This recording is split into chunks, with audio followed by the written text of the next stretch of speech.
Fala pessoal, mais uma aula aí, vamos estar fazendo exercícios agora, estudando um pouco de Física 2. Só que antes dos exercícios, vamos dar uma lembrada na teoria, tá certo? Dilatação térmica, capítulo 2. O que me fala a dilatação térmica? Me fala que os corpos tendem a variar as suas dimensões devido ao fornecimento ou retirada de energia na forma térmica. Se eu fornecer calor ou retirar calor, isso acaba interferindo diretamente em uma, duas ou três dimensões, né, dependendo ali da associação que a gente esteja fazendo, tá certo? Quando apenas uma dimensão quando apenas uma das dimensões é viável para o meu cálculo, é onde eu só estou analisando uma das dimensões, o que vai acontecer? Essa é chamada de dilatação linear. Professor, mas a dilatação acontece sempre nos três. Beleza, mas tem situações em que apenas uma dimensão é analisada. Quando apenas uma dimensão for analisada, a dilatação será linear. O que me fala essa dilatação linear? É a dilatação que acontece em apenas uma dimensão. A gente fala em comprimento. Por exemplo, a dilatação de fios. Não todo caso, mas a dilatação de fios, normalmente o que eu considero mais é o meu comprimento. Pô, dilata a área também. Só que a dilatação superficial, que é da área da bitola do fio, né, do diâmetro do fio, ela vai ser muito considerada se eu estiver querendo passar esse fio por um buraco, por exemplo. Aí faz diferença.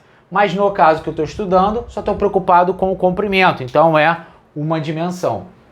Quem é o meu ΔL? A variação do comprimento que vai existir. Se o meu fio cresceu 10 a menos 3 milímetros, essa foi o ΔL. É o quanto o seu comprimento variou. L0 é o comprimento inicial do meu fio. Quanto maior for o meu fio inicialmente, maior tende a ser a variação deste comprimento. O alfa é o meu coeficiente de dilatação, tá certo? Depende do material. E o meu ΔTzão aqui é a variação da temperatura, que obviamente é muito influente.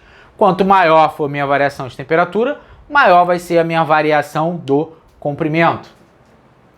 Se eu estiver estudando duas dimensões, o que vai acontecer? Vou ter uma equação parecida, tá vendo aqui, ó? ΔS igual a S0 mais beta ΔT. A diferença é que aqui era comprimento, aqui eu vou trabalhar com área, duas dimensões.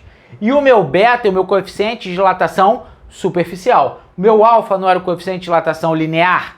Agora eu trabalho com coeficiente de dilatação superficial. Só tomar um cuidado, quem é o meu beta? Ele é aproximadamente duas vezes o meu alfa. Ou seja, o coeficiente de dilatação superficial é aproximadamente duas vezes o coeficiente de dilatação linear. Fazendo analogia para três dimensões, eu tenho a dilatação volumétrica do meu material. Dilatação em três dimensões, dilatação de volume. Que, por exemplo, eu estou falando de uma esfera que eu estou acrescendo, que eu estou aquecendo, ela aumenta o volume, certo? Então, o meu ΔV é a minha variação de volume, meu V0 é o meu volume inicial, o meu gama é o coeficiente de dilatação volumétrica e meu ΔT é a variação de temperatura. Elas são muito parecidas, né? O que muda são o número de dimensões e os valores dos coeficientes. Assim como o beta era o dobro do alfa, eu tenho o quê? Que o meu gama é o triplo de alfa, beleza? Então tenho aí importantes pontos da dilatação térmica. Dilatação dos líquidos, por que ela tem um tema à parte? Óbvio que ela é volumétrica, só que o líquido ele fica imerso em um recipiente e você aquece o conjunto. Então eu posso falar que a variação aparente, que é aquilo que a gente vê que variou, vai ser igual à variação real menos a variação do recipiente. Porque na hora que o recipiente aumenta o seu volume, ele vai criar mais espaço. Isso vai acabar ocultando parte dessa variação volumétrica que não vai parecer visualmente a olho nu, beleza? Então, minha variação aparente vai ser a real menos a do recipiente. Adotando ali, né, o recipiente totalmente cheios, né, que todas aquelas características a gente consegue falar que coeficiente de dilatação aparente vai ser igual ao real menos coeficiente de dilatação do recipiente. Aqui adotando o recipiente completamente cheio. Tem um caso aqui, ó, muito importante que cai nos concursos, que é o caso especial da água. A água entre 0 e 4 graus Celsius, olha o que acontece com ela. A maioria das substâncias, conforme eu diminuo a temperatura, ela tende a se contrair, tende a diminuir o volume. Isso vem certinho, ó. Estou diminuindo a temperatura, estou diminuindo o volume, beleza. Só que entre 0 e 4 é um comportamento anômalo da água. Ao invés dela continuar diminuindo, nesse trecho o volume da água aumenta. Então, inicialmente a água se comporta normalmente, só que entre 0 e 4 ela aumenta. Isso gera um problema, inclusive, para usar ela como padrão em um termômetro. Além do coeficiente dela ser muito menor do que o do mercúrio, né, geraria aí um termômetro gigante, ela tem esse efeito entre 0 e 4 que dá fortes margens a erro a minha medição de temperatura, principalmente nessa faixa, e fica difícil você conseguir descontar esse erro de alguma forma. Então a água ela acaba não sendo utilizada por isso, devido a esse caso anômalo da água, tá certo? Vamos colocar uns exercícios aí da apostila para a gente estar fazendo junto. Então, pessoal, vamos lá, questõezinhas. Primeira questão, ele quer saber a variação desse comprimento, certo? Dando essas informações aí. Então, vamos calcular essa variação. ΔL, estou falando da variação do comprimento, é igual a L0. Quem é meu L0? 5 vezes coeficiente de dilatação, 1,2 vezes 10 a menos 6, vezes a variação de temperatura, que é 50. Então, o meu ΔL vai ser igual a 5 vezes 1,2, 6. 6 vezes 50, 300. Então, ó, 300 vezes 10 a menos 6. Isso aqui em metros. Ou seja, ΔL vai ser igual a 3 vezes 10 a menos 4 metros. Esse será a dilatação do meu problema, tá certo? Só que ele pede também o comprimento final. Então é só pegar esse cara, que é o 0,0003, mais 5. Então vai ficar 5,0003 metros, beleza? Variação do comprimento e comprimento final. Número 2. Não interfere na dilatação. Quais são os fatores que interferem na dilatação? O coeficiente de dilatação, certo? Que basicamente depende da natureza do material.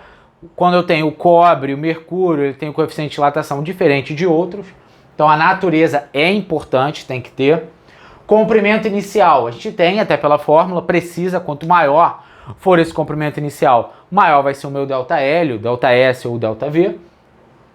Variação da temperatura também aparece nessa expressão, ΔT, quanto maior for a minha variação de temperatura, maior será a minha dilatação, perfeito. Tempo que fica exposto à fonte de calor. Gente, aí o pessoal pensa, pô, mas vai ficar mais tempo para receber mais calor. Na verdade, isso depende, né? Se você tiver ali já atingido o equilíbrio térmico, a quantidade de calor que entra e sai, isso acaba sendo irrelevante. Então esse fator aqui é mais complicado de estar analisando. Nem na própria expressão tem dependência do tempo em relação à fonte de calor. Beleza? Então esse gabarito acaba sendo a letra D. Número 3. A régua, a temperatura ambiente, acaba medindo o lápis. Eu dei uma resumida, uma enxugada no problema. Então ele pega uma régua e mede a temperatura ambiente, um lápis. Em seguida, essa régua é colocada por 15 minutos dentro do congelador. E ela chega a menos 10 graus Celsius. O que acontece com essa régua metálica quando você diminui a temperatura? A maioria das substâncias encolhe, contrai. Então a régua que antes tinha 30 centímetros, ela vai encolher. E todas as medidas dela também vão encolher. Então preste atenção no seguinte, vou desenhar aqui do lado. Ó. A tua régua era para ser desse comprimento e ela mede o lápis. Tá aqui o lápis, tá certo? Só que você passou, ela acabou encolhendo. Na hora que ela encolhe, o que vai acontecer? Todas as medidas dela também encolhem. Então o lápis vai parecer maior, porque olha a proporção, ó. Eu reduzi um pouquinho o comprimento da régua, o lápis vai parecer maior do que ele realmente é. Então, ó, o lápis ele vai ser maior porque a régua contraiu.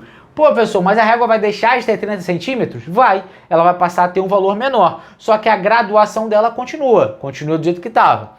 Então a régua contrai e vai parecer que o seu lápis é maior relacionado à primeira medida. Então o gabarito aí acaba sendo a letra A, beleza? Questão de número 4. Ele fala o seguinte, ó, desejo fazer uma medida entre 1 a 40 graus Celsius, tá certo? E o cara fala, lá, acho que Cristóvão fala que isso não é confiável usar água. Por que que não é confiável você usar água ao invés do mercúrio? Opções: perda de calor por radiação, não tem relação. Coeficiente de dilatação da água é constante, não é. Isso seria uma coisa boa. Se o meu coeficiente de dilatação da água fosse constante, seria lindo. Eu teria um problema ali de logística, mas daria para usar a água perfeitamente. Coeficiente de dilatação da água entre 0 e 4 é negativo. Sim, coeficiente de dilatação da água, lembra que ele muda, faz aquela barriguinha entre 0 e 4? Porque quando eu diminuo a temperatura, o volume aumenta. Justamente por quê? Porque eu tenho coeficiente de dilatação negativo naquele trecho, tá certo? Então esse seria o gabarito, letra C. É justamente por a falta de constância nesse coeficiente de dilatação da água. Que ele fala que o calor específico do vidro é maior que da água, né? Isso não daria para afirmar, até porque o calor específico da água é muito alto. Então é uma observação aí que não é válida, certo? E a letra E poderia causar confusão. Necessitaria de um tubo 13 vezes maior, se não me engano 13 vezes. Realmente, eu precisaria de um tubo bem maior, devido ao coeficiente de dilatação do mercúrio, que é um metal, ser muito maior do que o coeficiente de dilatação da água. Então, para facilitar a minha observação, eu poderia perfeitamente esticar e botar um tubo gigante.